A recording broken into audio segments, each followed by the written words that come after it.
Hello, Money Queens and listeners. Welcome to Women Behind the Millions. Let's meet the women behind the millionaires, the women supporting, guiding, celebrating women with their wealth.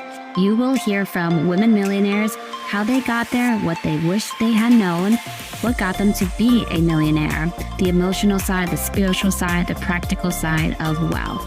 You'll also get to meet the women behind the scenes helping make it happen. Let's dive into Women Behind the Millions. I am Jessica Weaver, your host, best-selling author of 3 books, wealth advisor, and founder of the Women's Wealth Boutique. Let's start meeting the women.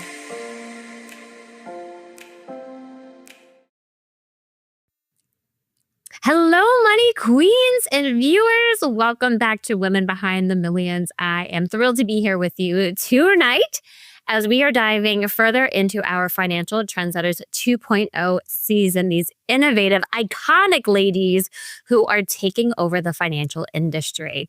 And tonight we have a real treat with you because we have with us a woman who has a doctorate in strategic leadership. We need more women in leadership roles. And she starts off her chapter in Financial Trendsetters 2.0 with, to handle yourself, you use your head. To handle others, you use your heart. Eleanor Roosevelt. What a beautiful, beautiful quote. She had some incredible statistics here. Women own 14 million businesses, 14 million, representing 39.1% of businesses, employing 12 million people, generating $2.7 trillion. In between 2019 and 2023 alone, women added 1.7 million firms, 579.6 billion in revenue, 1.4 million jobs to the economy. Just incredible. Ladies, let's keep it going. Let's keep this momentum going. And I'm curious to see what she says about, women. Are they still shying away from leadership, worried that it's too much responsibility, right? We got a lot of stuff at home. We have so much at home, so much burden, work. And I feel like for decades, women shied away from stepping into that CEO role. So let's get her take on it with us. We have the real Dr. J. Let me introduce you to her. She is such a treat. Dr. Jessica Schloemp. She is the real Dr. J, as we call her, a strategic leadership expert with a doctorate from Regent University, an MBA from Franklin University, and a background as a Division I fellow basketball player at Youngstown State University with over 13 years in the insurance industry. She has led successful teams, optimized operations, and driven business growth. Currently serving as a director of operations at Financial Independence Group, from that we work with very closely here at the Wealth Boutique. And so cool because outside of work, she has her partner, Ryan, their daughter, dogs, chickens, and now she's hoping to add goats to the mix as well. So let's get the real Dr. J. Cue the music. We don't have to pay for rights for the music. Hello, Dr. Jessica. How are you doing tonight? Good. How are you, Jess? I am good. I'm thrilled to be talking with you tonight on women in leadership. What drew you into wanting to get a doctorate in this theme, sector, right? This mission of strategic leadership? I think there's 2 parts to it, Jess. So one is I wanted to really prove it to myself that I could do it. I feel like I had the opportunity and it was a goal of mine. Once I completed my master's, I wanted to get my doctorate. I've always been super passionate in leadership and growing people and developing people. And the stars really aligned in regards to Regent University. And so I took the leap and joined. Amazing. How long did it take you from start to finish to go through the education from the master's to the doctorate? And what was happening with work and family life during this time? Yeah. So I definitely took a different approach. I know how you're saying in regards to like really women handling it all. I do feel like it's shifting from, having children in their early 20s and getting married. I see it and hear that many women are actually getting to know themselves, getting through, setting their careers in their 20s, and really whether they have their partner or meeting their partner later in life, they're we're certainly having children later. So I was fortunate enough to not really have too many ties in my 20s.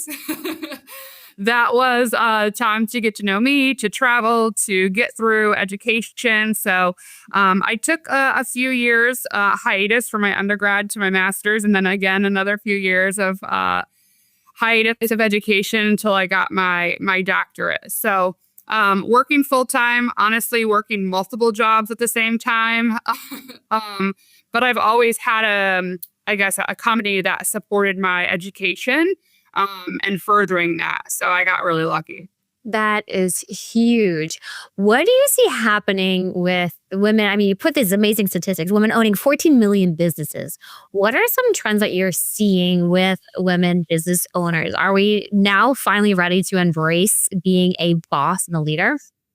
I definitely feel that. I think what's really cool is that now that we're really trying to figure out ourselves first and be self-aware and self-reflect and really grow into who we want to become before settling down and having families and having children, I can tell you just from my personal experience, like I'm a heck of a lot more confident in who I am, not only as a person, but what I offer as a leader, as a team member, as a boss, as a friend, a mother. I really understand myself a lot more. And I think women are starting to really gain that confidence and really putting themselves out there and not waiting to, say that they can do it or asking for it. They're just doing it. So, Yes. I really am hopeful for this because we've seen, like our mother's generation of really sacrificing their career and their identity to manage this family and the household. We have a few mentors and idols that we can see where they did push the envelope back then as well. And I do see even among friends and family where the wife, they have a career, but it's that flexible career. So that if something does happen with the kids, they're there for it. The more we can just keep pushing and challenging that norm to recreate what we want to see. yeah. You have an interesting, in your chapter, it was so good. You talk about this moment with your old job and your boss and this toxic environment to then adopting puppies. You know what? You might as well go big. Tell us what was happening at work. Yeah. So I literally put everything into this company and I really thought it was the end all be all. I was like, I'm going to be my own boss. I can go own my own company. I'm going to be an entrepreneur. And I found out a lot of unethical things that were happening behind the scenes. And I found it out from actually a different owner of the business that said, well, at this point, as you're an assistant manager, like you're supposed to be learning these things. And I found out she was skimming off everyone's paychecks. And so like I lost my identity. I lost who I was. I lost what I wanted. And I gave literally my soul to this company. And being, 22 years old, what else do you do? And I didn't know any different. I really just bought into this scam. So I decided to use my savings and get 2 puppies and take 3 months off of work. So I don't recommend that. But it worked out for me. So I'm definitely probably the exception to the rule. But again, we were just talking about, when you go into a relationship when you're really young and you get married really young and you don't know any different and you have this childlike, naive mentality. I can't imagine you go to work and you see these illegal things happening. What's going, like, is this the norm? Is this going to be everywhere? Is this, just don't say anything, put your chin down and keep writing it out. But you wanting to be in your integrity, not being able to stay in a place like that, it must have been very hard. Yeah. And the thing is at that time I was leading about 20, 25 people. I forget how big my team is, but the whole goal is for you to interview people and do door-to-door sales. So you interview people and you get them on your team, you coach them, you train them in regards to selling door-to-door residentially. I absolutely loved it though. I'm a psycho and I thought it was so much fun. But obviously that was the sticking point for me because of the integrity and just falsification of stealing money and just absolutely unaware of how to really handle it either. Being 22, like you said, naive, not confident in who I was at all. I didn't even know who I was. Things that I thought I wanted really shifted quickly for me. And so what I thought the best thing to do was get my team together. And so I did. I texted everyone. I said, hey, I'm meeting here at this time tomorrow. If you really want to know the truth and talk through like what happened and why I had to leave, like, please join me. And unfortunately, there's only a few people that joined that breakfast. But what was really cool about that story was one of the girls that actually was at the breakfast got into recruiting and hiring, and they were doing that for nationwide. And she got me into the financial industry. So it's crazy. Yeah, the stars align. Like when you look back, you can see how intentional God is, the universe is putting us on our path for it as well. Well, let's do a quick shout out to Financial Trendsetters 2.0 so people can see where to grab your chapter in the book. What happens when 13 powerhouse women in finance share their stories? You get Financial Trendsetters 2, a bold, inspiring collection from women who are reshaping the financial industry from the inside out. These aren't just advisors, they're creators, connectors, trailblazers. Each chapter reveals the real stories behind their rise, how they're building wealth, redefining leadership, and creating a lasting, iconic legacy. Sharing their real stories of growth, grit, and owning their brilliance. Proceeds from sales of Financial Trendsetters 2 go to support a scholarship for young women entering finance. Available now on Amazon. The book is out, ladies. Grab it. The book proceeds go towards our scholarship fund. Dr. J's chapters in there. It is incredible to read. And such amazing women. What was it like to be part of the book process, Dr. J? Oh, I thought it was so fun. I don't often get time to spend with individuals and women that are, inspirational and very like forthcoming and vulnerable and sharing all their stories. And I thought it was just such a cool process because we really did, grow into like a sisterhood and just supporting each other and sharing our stories and just our future together. I think that when you're vulnerable with a group of people, especially women, it's just women trying to support women and really helping and networking and figuring out how we can be there for one another. So I thought it was really fun. Oh, thank you for sharing that. And this is sisterhood, right? We make up 20% of the industry. We're bound together, no matter what. And that's the whole thing. To get more women into the industry, keep more women in the industry, but also to have amazing success. Yes. Within it too. Now, in your chapter, Jessica, you talk about, you give these great reflective questions and points. Like, how can your team know you are their advocate? Can you talk us into these and how you figured these pivotal strategic questions and plays for building out your team? Yeah. So I've been with Financial Independence Group for it'll be 4 years in September. And I've, like you said, I've been in the industry for over 13 years, but I've been in the industry at different capacities, whether it was sales, like wholesaling or operations. But as I told you, I've always been drawn to leadership and developing and coaching people. When I came on board, they hadn't had a direct leader, boss, manager in over a year. So it's kind of like the wild, wild west. So I knew I was signing up for. I was so prepared and excited for it. And we have such an amazing group of individuals on our team. But what I found is that they didn't know who I was. Everyone that had been in this role previously had left and didn't stay for very long. So really, there's two questions that I really had to overcome is what is she going to do next? And how long is she staying? I sat down with each of them and really, had a very open and frank conversation about who I am, what I was looking for, how I was feeling, how they were feeling, really coming on mutual ground. And as a team, as a group, we decided to reset the foundation. So we truly like ripped away all the titles. We ripped away metrics and audits and all these things that they couldn't control.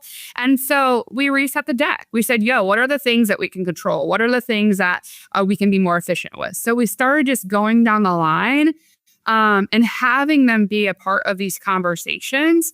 And I think a big part of that is like everyone wants to make an impact.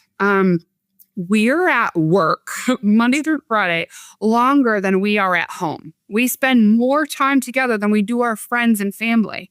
And so I think it's really important for individuals to understand how they're making an impact, and they want to have their voices heard and their ideas heard, and not only heard, but implemented.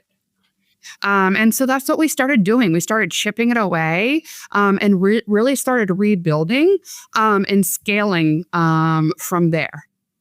Wow. It sounds like a whole new culture that you brought in. You talk about foundation, but it's impacting the energy, the vibe, the culture of the firm by having honest communication, valuing the input enough to then put it into action as well, which makes them have to feel so much more fulfilled. Oh, yeah. I mean, I can't tell you how many conversations I had, Jess, with team members where they're like, I just want you to tell me what to do. I'm like, this is going to be uncomfortable. It's going to be a very big mindset shift. But I was like, I'm not here to dictate and micromanage and to tell you what to do. Like, you all are in it every day. Like, let's work through it together. I'm here to be a resource. I'm here to be, basically a conduit to bring us all together and make sure we're going the right direction. I can ask critical questions. I can, really pose it in different ways. I have tons of experience, but at the end of the day, they're in it. They know what's efficient. They know what works. They know how to be adaptable and what our agents need and want. And that's really what we found. And I'm telling you, 4 years later, like night and day difference. Like I can't hear enough how like appreciative they are that they have a voice, that they understand they create impact. They understand why they do what they do and how important and valuable it is to not only FIG, but the industry and for all of our relationships. Yeah. And for each department to understand what's happening among the other ones, we started doing these weekly pulse meetings. We do the EOS traction work. And it was, especially in the beginning, when you're bringing up these problems, and it was just a disconnect between two different departments. And it was the easiest fix. Yes. It's like, that's why you need communication and to bring together the brains of the operations. And you're right. I remember growing up, the public school system, they're like, we're gonna fix the bus routing systems. We're gonna do a huge overhaul. We're bringing in the consultant group. We're paying them thousands of dollars. Dr. J, it took hours for these kids to get home. Did they ask the bus drivers one question of what they think could improve it? None. They had to throw it all away, all the money. Yes. System. You have to talk to the people who are in it. You're right. You're right. Yeah. We still, sorry, just to interrupt, but we still implement things that we've implemented from day one. So we've implemented these best efficiency meetings per line of business, and they meet as a group and they talk through like workflows and processes and efficiencies. And we are lucky enough to have like a homegrown CRM arc that was built here at Financial Independence Group. So we can make efficiencies and, through that with our technology team. We work so closely with other departments to really just ensure that we are, basically front running the industry of FMO, IMO relationships and efficiencies. So it's really cool. Incredible. That's amazing to be a part of it. We're going to do a quick shout out to the PinkFix merch store. So if you're watching us on YouTube, post a question for Dr. J. You get entered in to win some PinkFix merch. All right, ladies? Welcome to the PinkFix shop, where rebels, trailblazers, and legacy builders find their voice in every sip, stitch, and page. From best-selling tees to manifesting mugs, every item is designed to spark conversation and celebrate your story. Start building your legacy in style, only at pinkfixproductions.com. All right. One team, one goal, one mission, Dr. J. You amazing quote. Evaluate yourself to work in your highest power, People cannot get the best of you if you are not the best for yourself. Pull quote. That needs to go everywhere. I need acid on my dinner. Or two, how can women balance being vulnerable and authentic while standing in that boldness that a leader needs to be? What would you say to women?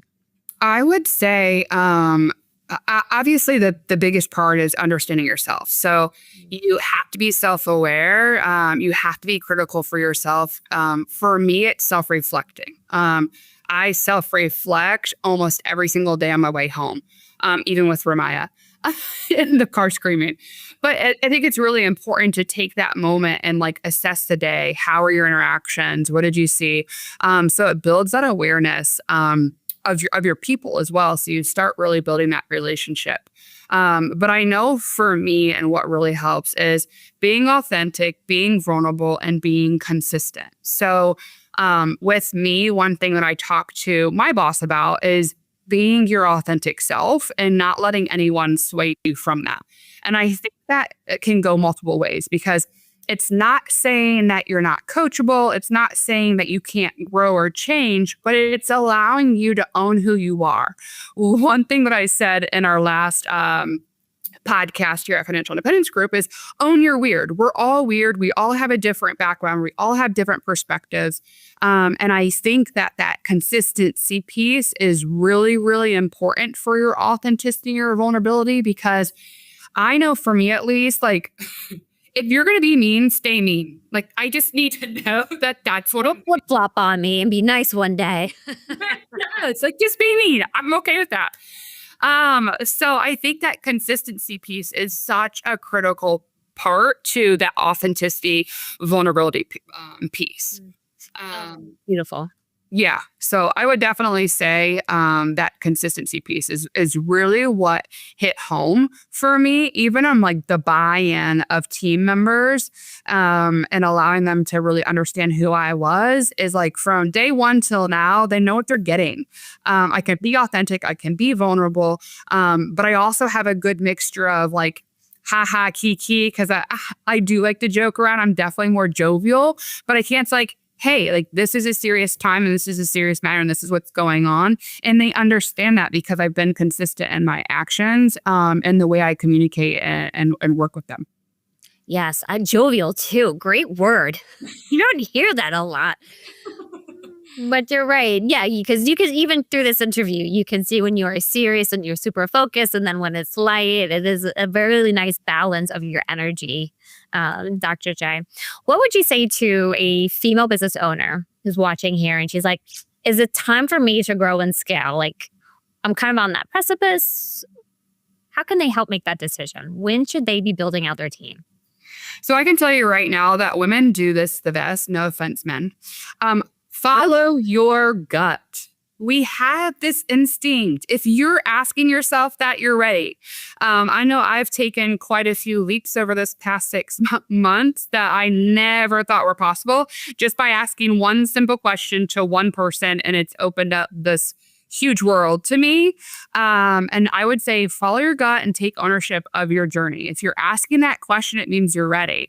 I think that when you are content and you're owning your journey, like, those questions aren't going to arise. But if you're starting to feel like, hey, you know what, I need something else, or when do I take that next step? Like, only you know.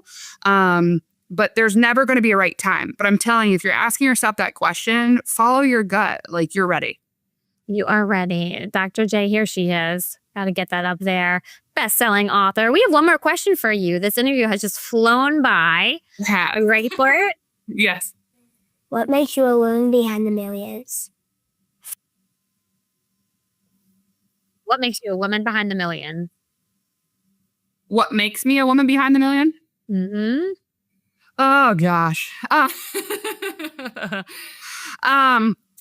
would say, like, I take a chance on myself. So I think that's one thing that women behind the million have to do. You have to take a chance on yourself. You have to be willing to invest in yourself, willing to put yourself out there, get uncomfortable, be uncomfortable. And I'm willing to do that. Like I told you, 30 seconds ago.